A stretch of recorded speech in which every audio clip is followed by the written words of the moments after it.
pasa, YouTube? This is that girl Violet. I just turned 22 on the 21st, and I've been kind of busy lately, and I haven't been posting videos, so I apologize for that, but I'm back. I've been thinking about getting back into Super Street Fighter 4 because of the new Ultra Street Fighter upgrade that's coming soon to Xbox and PlayStation. I'm on the Xbox right now, so hit my gamer tag up if you want, and let me know you're from YouTube and we'll game.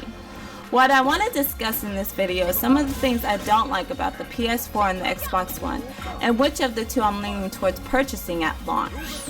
Before I get into it, I want everyone to know I'm not a fangirl of neither system or company. Most of my views on both systems are determined by the offerings at launch, and I'm going to do my best to not sound biased. I'm just speaking based off my own preference in games I enjoy. So let's start off with the Xbox One. The number one thing I don't like about the Xbox One is the mandatory Kinect. Not only does it drive the price up to $499.99, the damn system doesn't seem to operate without it. Microsoft should have made this an upgrade, like a premium package or something, instead of leaving it as it is now. That would allow them to compete with the $399.99 the PS4 is priced at. I like the voice command gimmick, but I don't like anything else it's capable of. I don't like the fact it's an advanced camera that can see through to my skeleton. I don't Skype or video chat. I don't like knowing it's taking my information, aka spying. Something about having a camera in my living room constantly watching me makes me feel naked in my own home. I shouldn't even talk because I have an iPhone and it's most likely doing the same thing. Regardless, my iPhone isn't watching me while I'm half naked in my panties on my couch gaming. I'm sure turning the Kinect backwards or a nice piece of duct tape should fix my insecurities, but that also solidifies my point. I'm paying for something I don't want. Next thing I don't like is the controller. It's not bad, but the PS4's controller looks a lot sexier and comfortable. They basically made minor changes, and as much as I understand that being a good thing for a lot of people, it wasn't for me. I actually prefer the PS3's controller over the Xbox's. The PS4 controller has a touchpad and everything. The Xbox One looks like it's capable of backwards compatibility with the old controller. It looks a lot easier to mod too. I don't see any one of those companies having a problem modding Xbox One controllers. So that means we'll be guaranteed to have to deal with people using modded controllers through this whole next gen. Maybe if they kept up with their DRM policies, this system might have been invasive enough to point those users out. Seeing as that has gone along with the security measures, Xbox is a target for piracy as well.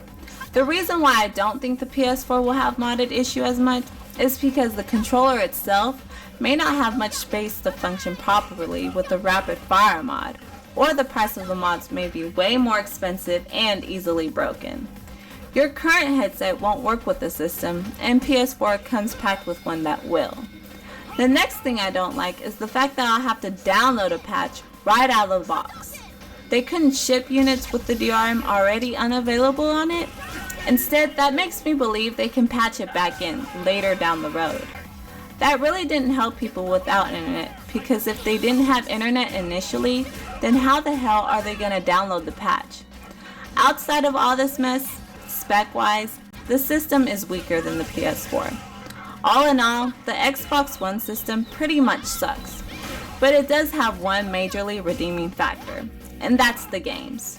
Which brings me to the main reason I don't like the PS4. It doesn't have any launch games or known titles that can compete with the Xbox One and its exclusives so far. Here's a very short list of games I'm personally interested in that the Xbox One has in its known lineup. Titanfall, Killer Instinct, Halo, Forza 5, and the 1-month DLC exclusivity on Call of Duty.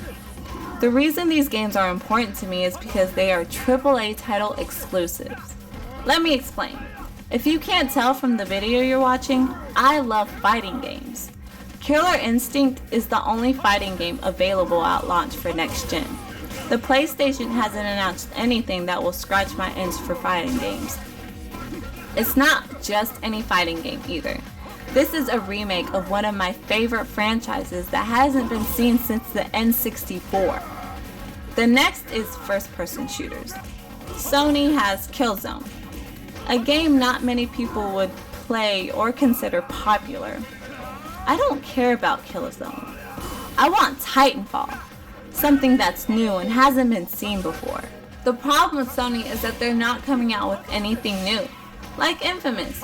I don't care about Infamous. I don't care about God of War. I don't care about Uncharted. I'm a gamer that plays games based on their replay value, not their story.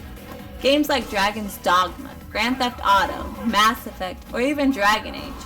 All those games have high replay value. But let's talk exclusives now. Halo, high replay value. Gears of War, high replay value.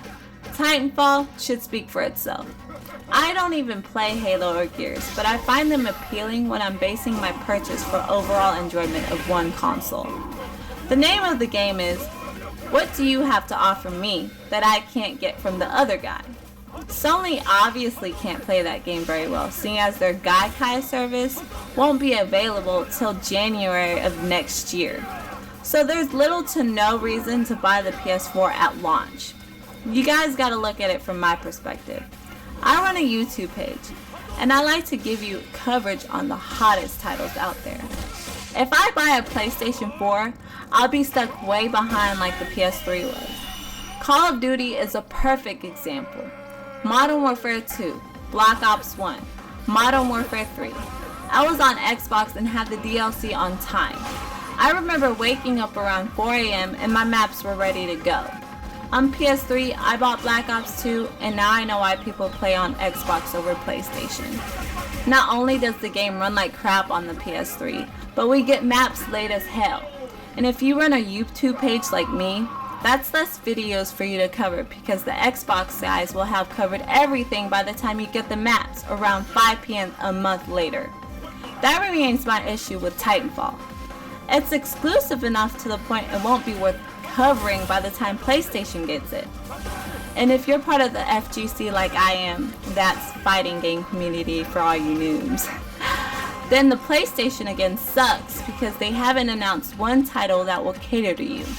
So with that being said, I'm now leaning towards the Xbox One. Minus the Kinect, it's a fairly good system. PlayStation is a vastly better system in my opinion, but I don't need a super system that has nothing I'm interested in available. I'm not saying the PS4 won't have nothing worthwhile, but considering the launch titles and the known information, it doesn't seem like the system for me so far. I'm going to go for a system that I can have fun on immediately. The PS3 suffered from the lack of titles that appealed to me, the same as the PS4 is appearing to do right now. So hopefully that all will change here in the next few months, but so far I'm leaning towards Microsoft. I hope you guys enjoyed this video, and I hope you understand I've not made a 100% decision yet. I'd like you guys to help me decide by telling me what games you're excited for on each system. Please rate, comment, and subscribe if you're new. This is That Girl VLA signing off, and as always, tengan buen día.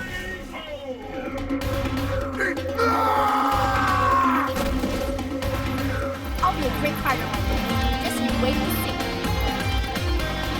What will happen now? Fight!